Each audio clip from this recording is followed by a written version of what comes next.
Broadcasting in the evenings on WCPT 820 Chicago's Progressive Talk, and in the afternoons on AM 950, the Progressive Voice of Minnesota. It is the Matt McNeil Show. Oh, my bestie from Chicago is with me. Patti Vasquez is on the air at WCPT from 5 until 7 in the evenings, and, of course, on the air here at AM 950 in Minneapolis, St. Paul at 9 p.m. She's kind enough today to join us to talk about the week that is Minnesota taking over the world via Tim Walz. Yes! We love Minnesota! Hey, Patti. Hi, how you doing? I'm doing well. I have been the belle of the freaking ball this week. I have been on a ton of shows across the country. What I haven't had is too many people coming on my show, especially from outside of Minnesota, and just saying, there have been some great TikTok videos and stuff like this, social media people saying, wow, this is great. But as someone that follows politics, as you see this, you break down how you see Walz and the impact he's had on this ticket. Well, look, first of all, I when we did Netroots last summer, when you and I met, I think we met, right? Anyway, I talked to some legislators from Minneapolis, and I was impressed by how much work they had done to, first of all, regain the legislature, even though it was by one vote, right? But then, not just that, knowing that they had a governor who could really help whip the votes on important pieces of legislation that has made so much, really it's just a wonderful impact on people's lives, for labor, for healthcare, for infrastructure, for just, the dignity of being who you are. So I had this sort of in the background. I knew that you guys had a good governor, that things were going in the right direction. But when I started seeing Governor Walz 2 weeks ahead of, as soon as she announced, talking about, calling them weird, defining, really ripping away what we've been trying to do for years, right? Which was frame him as just out of his mind, that this is not normal, right? Yes. We tried doing that. We tried saying this is not normal. He just said they're weird, and everyone's like, yeah, they're weird. And it made Republicans crazy. So I was already on Team Walz from day one when they started talking about possible VP candidates. So first of all, I have to tell you, I cried when he got on that campaign plane. I knew in my heart that this was the right choice.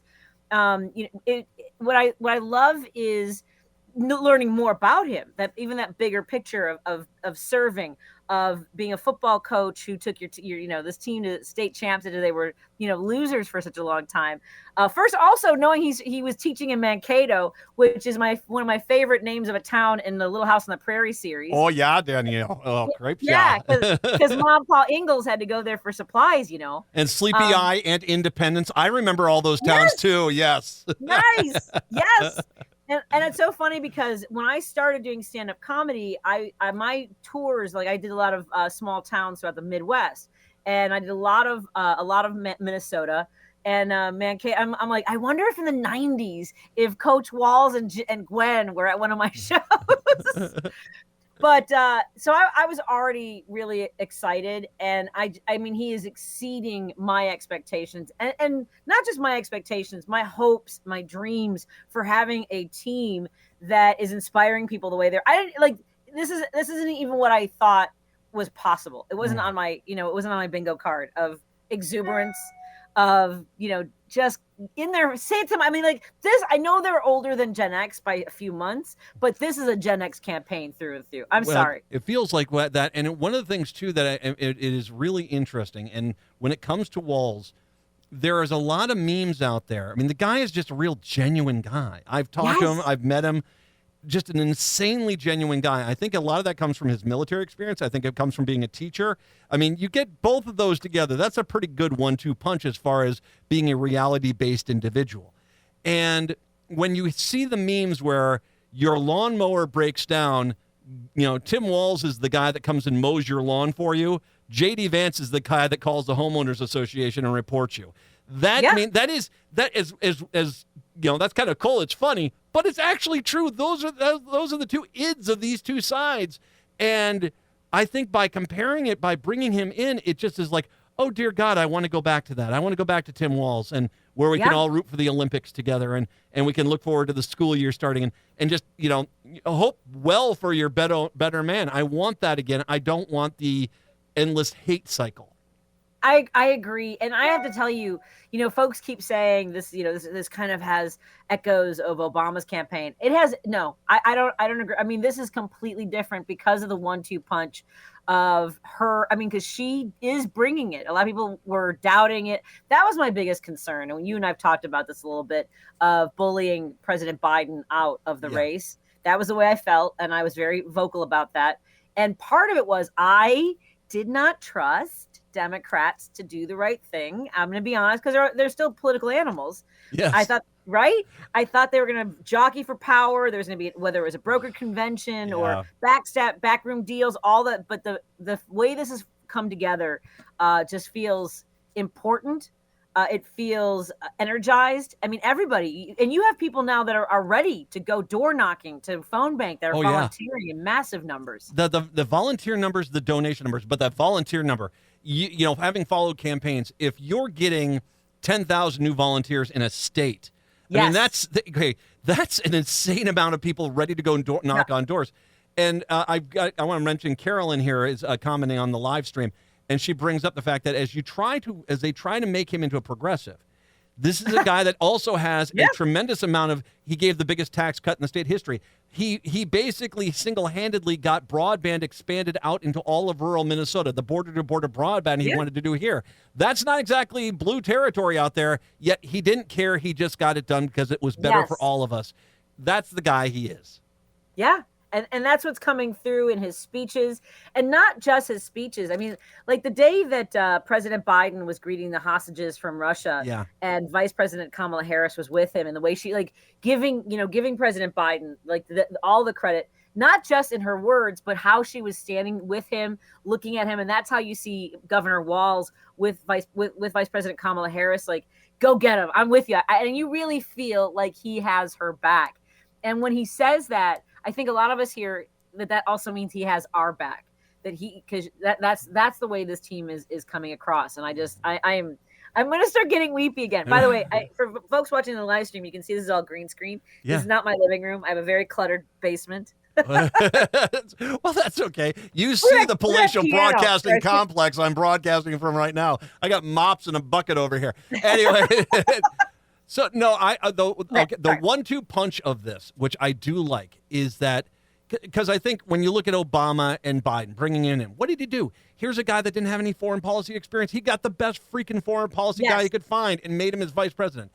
But it's very different with Harris and Walz, because Harris is so intelligent, so ready to defend her position, take down your position. She is the head of the debate team.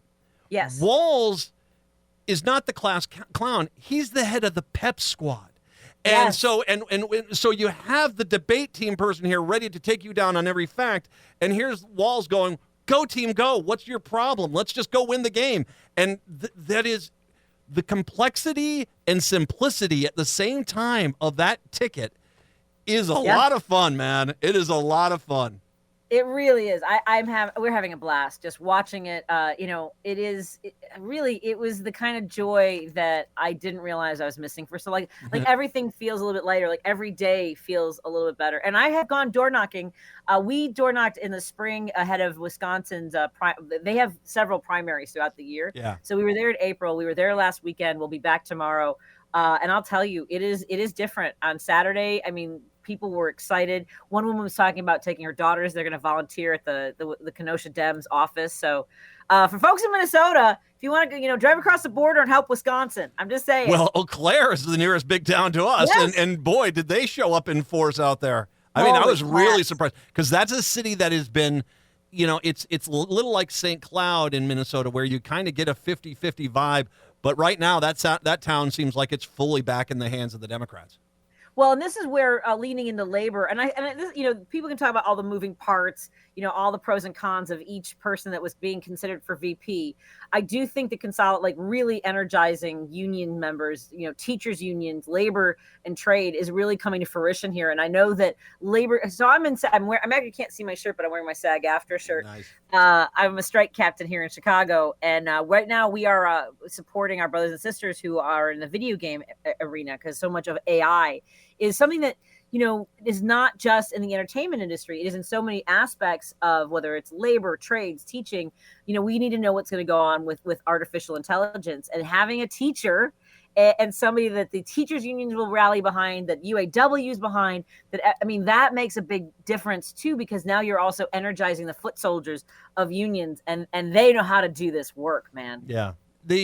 I want to bring up something, because last night I did an interview late and I got asked this question about Biden and where he ends up. And I mean, the mention was historians have kind of placed him at number 14 on the all-time list as far as president. And I said, there was a meme that came on out where it was Obama was hope, Trump was hurt, Biden was heal.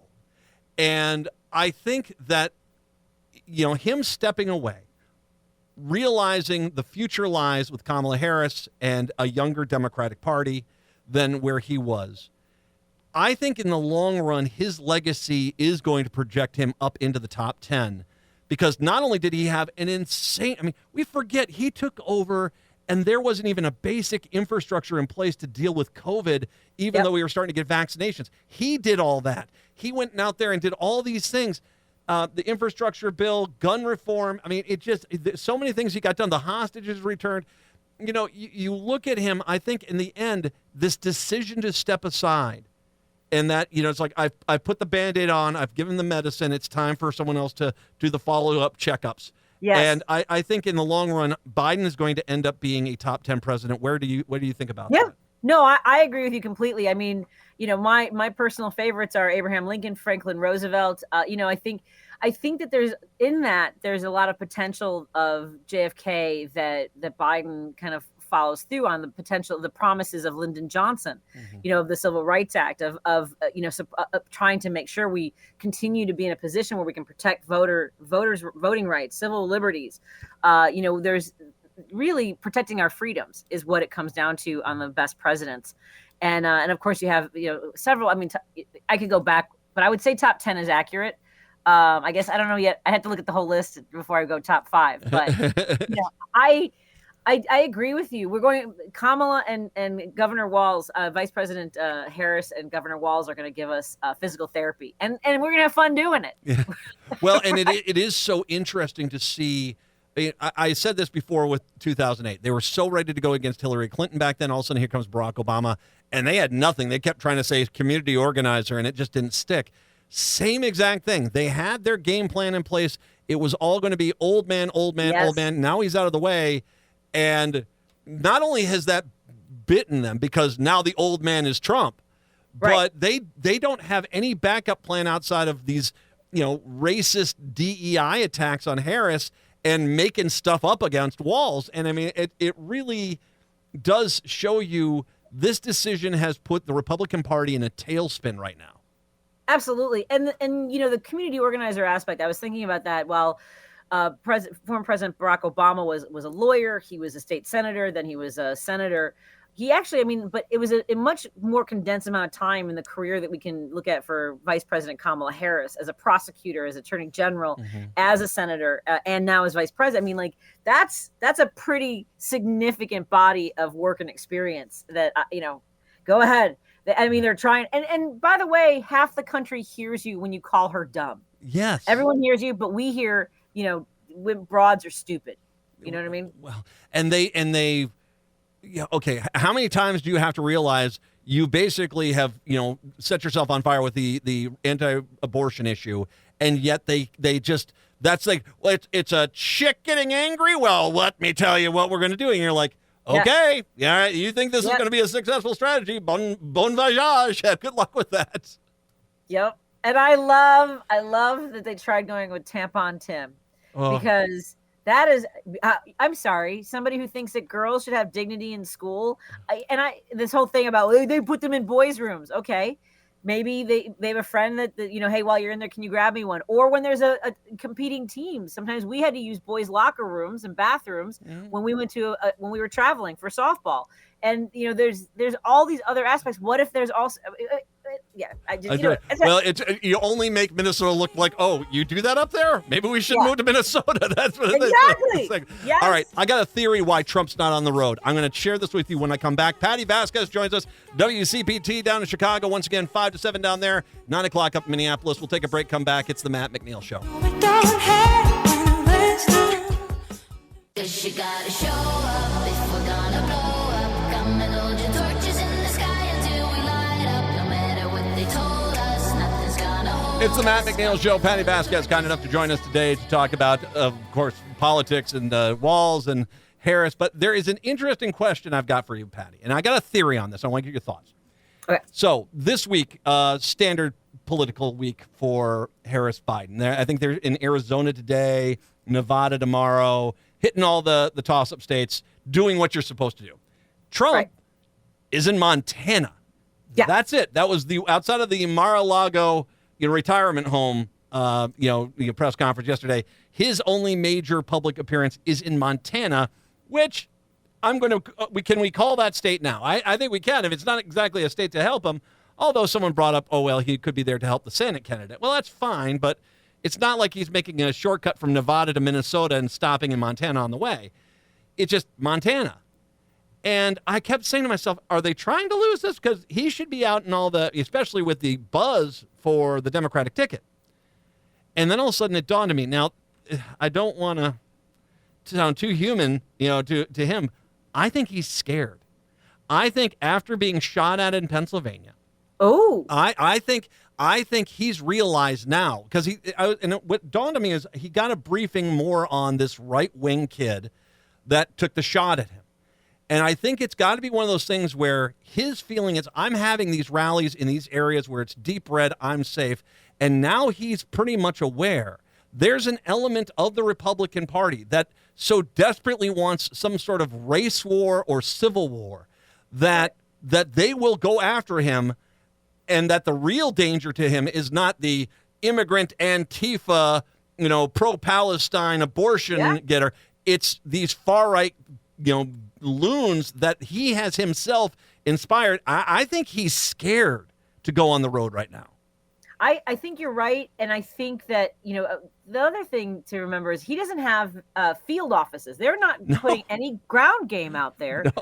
There are venues around the country where he still owes money for some of these rallies. So I don't even know where he's like, if there are some states that are like, until you pay, you can't come back. But I think that's a really good point because the expectation was and always is with Republicans that it was a loony leftist. Remember, the whole thing was that we kept calling him Hitler and it was our fault that someone shot at him with a weapon that we keep begging to have banned because, the police officer who climbed to the roof and saw him when Crooks turned the weapon on him, he backed away. The same thing as the police officers in Uvalde who didn't want to breach the door because there was nothing they could do with the kind of weapon. So, I mean, here's something that a situation that not just Trump, obviously, but for years, Republicans have stirred this kind of energy. And now it's coming to, they can't grapple with the fact that they created this horrifying situation. Yeah, they're the ones that kept throwing the rocks at the beehive. And now all of a sudden they're sitting there stunned. Wait a second, the bees are stinging. And, to a point, though, I mean, I get it. I mean, this is where the point is like, yeah, as you're a human being, I can understand that your fear of going back out there.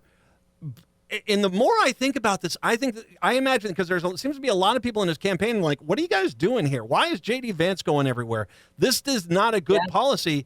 I think they're kind of making it up on this go because I think it's every day. Donald, are you ready to get back on the road? Nope, don't want to go back out there. All right, fine. We'll just keep sending J.D. Vance to follow around Kamala Harris.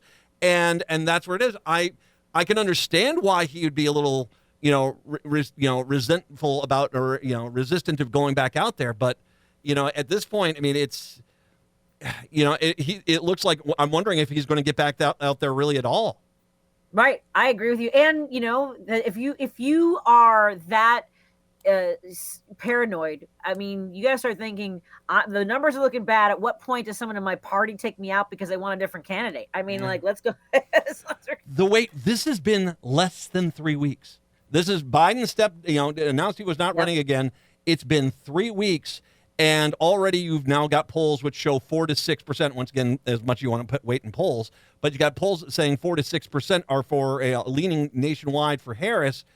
That's only going to get bigger and bigger, especially with Walz, who is yet to get knocked down by Johnny couch surfer over there. He's they're trying, but they're not getting anywhere. No, they're not getting any hits on him at all.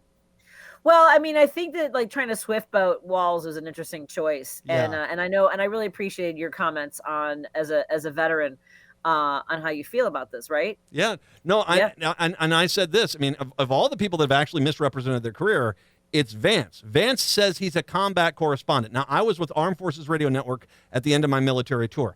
That's the media, and you don't claim a combat title unless you're in combat. J.D. Vance was never in combat. He was just a correspondent. And Thank you for your service. But if anyone's misrepresenting their service, it's him when he says combat correspondent, because he didn't do that. Yeah, this whole idea of people all of a sudden being experts on what stolen valor is are really just nauseating. They make me nauseous. I can't they support a guy that went to didn't want to go to a World War I cemetery in France because they're a bunch of losers. And I'm like, oh yeah, no. That is, I mean, they have this fantasy in the right that everyone in the military is on their side. I can tell you, there's a lot of people in the military that are not on the side of Donald Trump or the Republicans right now. Well, and how many years is he supposed to serve? Volunteers at 17. Yes. He's enlisted for 24 years. I mean, you can retire at 20, if I'm not mistaken, boys and girls. No. And he could have only served 4 years and qualified for some of the things that people have who are owed when they've served in the military. But 24 years, and okay, I can't. I know when we're explaining we're losing, Matt. They're out of their minds because they're weird. They are weird. And trust me, every attack they have done on him, weird. Just that is going to be.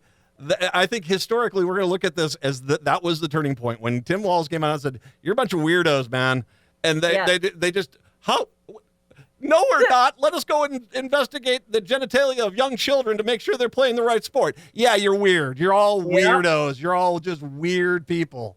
And he is just so, I mean, honestly, as we were talking about earlier, he's the kind of guy who will take your insult and be like, oh yeah, I do want to make sure that girls have a little bit of dignity in school. And by the way, next time you're going to, insult me in your mudsling, make sure your mud's not so wet and you step into the throw. Okay. That's you're doing it wrong. Exactly. You're insulting me wrong.